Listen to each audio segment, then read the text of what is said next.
racism. Honestly, not a big fan. And you know what? The same goes for anti-Semitism, xenophobia, homophobia. Really? Any kind of prejudice meant to characterize a ton of people for something superficial. That's right. Only the most controversial takes on this channel. And surprisingly enough, as I've recently discovered, I'm not the only person that thinks this way. Like, damn, seriously? I thought it was just me. But no, there are a good number of people, I'm guessing at least 5, that are also against discrimination. And to hopefully convince others why that's the case, they've created plenty of media to display the negative effect it has on society. How it tears us apart and makes us fight over who's really superior. How it causes us to pass hate on from one generation to the next, continuing a never-ending cycle. How deluded lunatics looking for power might see it as a chance to profit. And above all else, how people, whether consciously or not, will use prejudice to justify their own fear, confusion, condescension, anger, or anything else when, really, we're not so different. I mean, is it possible to judge how someone will act solely based on their skin color, sex, birthplace? Of course not. Their experiences as a person of that divination might contribute to their personality, but that's the same for everyone. We're molded by our individual relationships and environment, not some biological standard that makes one group act this way and another act that way. But things get a little more complicated when you tell those same kinds of messages using animal characters. Like, as you might know if you're part of the niche subgroup that dislikes discrimination, some tend to go about telling stories based around prejudice a bit more creatively than others for varying reasons. Maybe it's because they need to keep it understandable for kids without showing the issue's heavier side. Maybe it's from wanting to tell a specific story that could be enhanced through an animal world. Maybe they enjoy how Aesop, an ancient Greek philosopher, used animals as allegories for people to create short stories with life lessons, otherwise known as fables.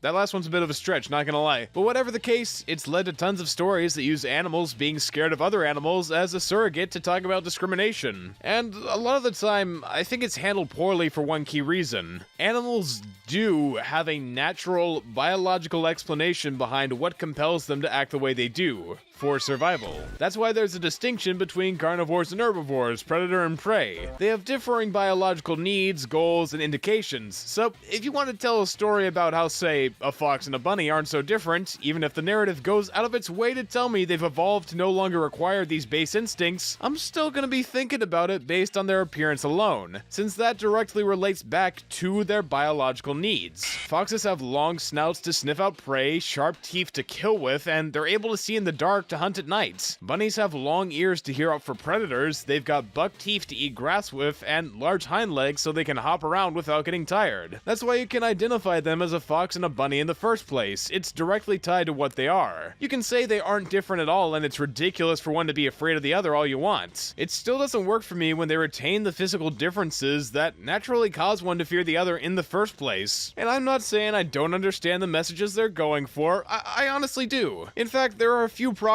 with this issue that I outright love, but that doesn't excuse the allegory being poor when you think about it for more than a couple of minutes. Okay, so what would you do, Mr. I Know Everything, Mr. Run-On Sentence? How would you tell a story with animals as discriminated minorities?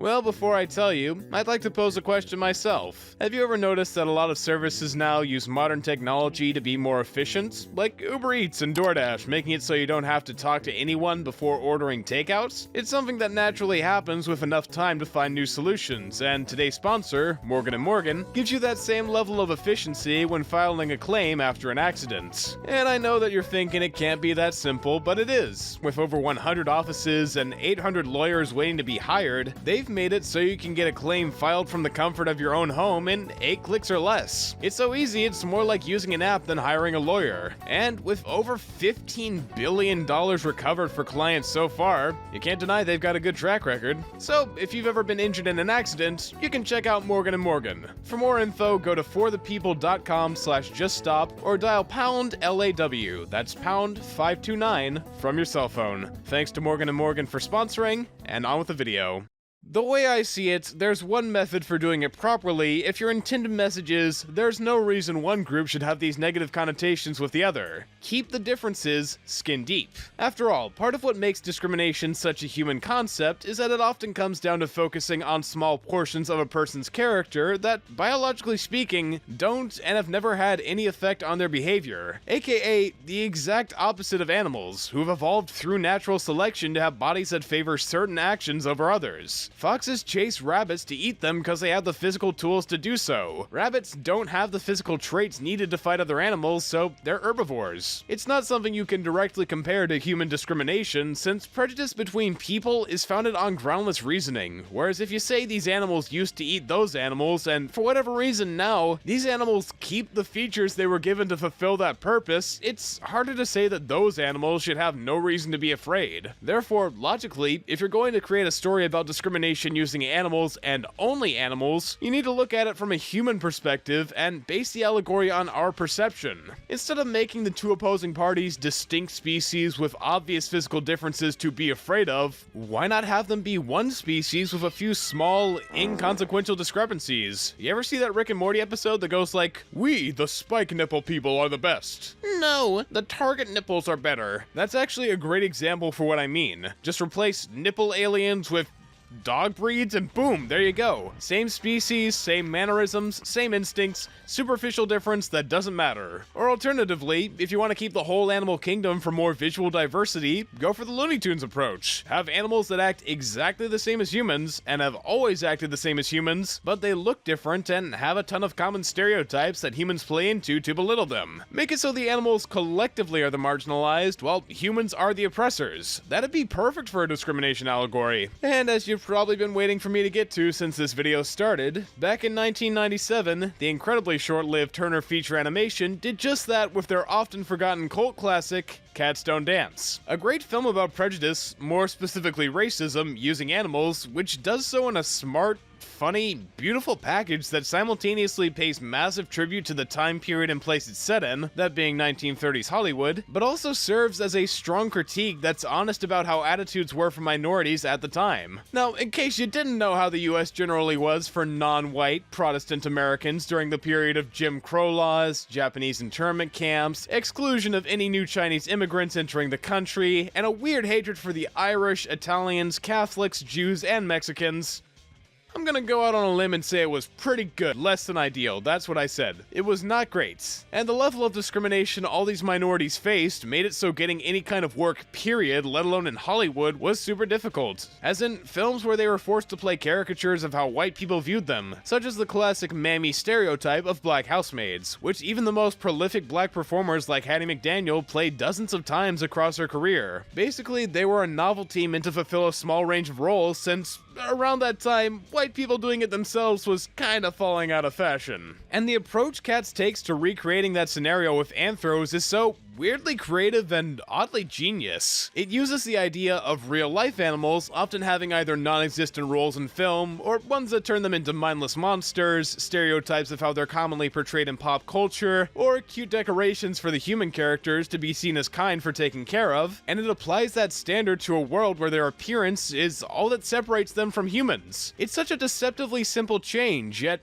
everything else sort of falls into place because of it. There's only an aesthetic difference between humans and animals now, so why are the animals belittled? Why are they given such limited roles that pretty much force them to play virtually the same background characters over and over? Why do they have to conform or otherwise get blacklisted from the industry for being hard to work with? It comes together so well as a bigotry allegory, it's kinda baffling. Plus, whether intentionally or not, it also, in turn, makes its case for how, back in the 30s, these performers were treated like animals for no good reason. It's also seamless. I can't think of a single way the film doesn't work as an allegory. And to be honest, that's kind of funny considering it's way more cartoonishly over the top than its contemporaries, doing its best to homage entertainment from the period it's set in. The animation is fluid with tons of visual comedy and amazing expressions, matching the spirit of old Fleischer cartoons. The dialogue is super witty and quick to mimic the sharp energy of screwball comedies. The villain is an over-the-top Shirley Temple satire who's 100% the best part of the movie, but I think that actually adds to the film's conveyance of issues. Like, first of all, it communicates how glamorously bright and happy Hollywood was portrayed at the time, underscoring the kinds of practices that were always present behind the scenes. It recreates media from the 30s' interpretation of the city to paint a picture of how the average person saw it back then, blissfully unaware of its darker side that only those in the biz were privy to. It matches well with how the main character shares the same belief, but slowly comes to understand the truth as it goes on, making the few slow, less colorful scenes hit harder without feeling tonally out of place. And aside from doing a good job setting the narrative, keeping in line with the emotions of the lead, the overall upbeat tone also allows the film to not be so serious it can't make fun of itself. Not that a story about discrimination and prejudice shouldn't be taken seriously, I'm not saying that at all, but being too somber about conveying a message to the point you can't allow for any levity makes you come off pretentious. Basically what I'm saying is that you don't want to make it feel like you're giving a lecture, and Cat seems to understand this pretty thoroughly. It knows the audience is looking for more than just a sermon, so it uses its allegory to both honestly comment on racism during the golden age of cinema, and to do funny absurd shit like the villain literally portraying herself as an angel saving all the dumbass animals from drowning in Noah's flood. It's not exactly the most subtle thing imaginable, unlike other quieter moments in the movie with deeper introspection, but I think the humor balances the whole thing out to be both entertaining and insightful, all while using animals to portray minorities in a way that's respectful, works on all ends as an allegory, and is added onto by having the bee animals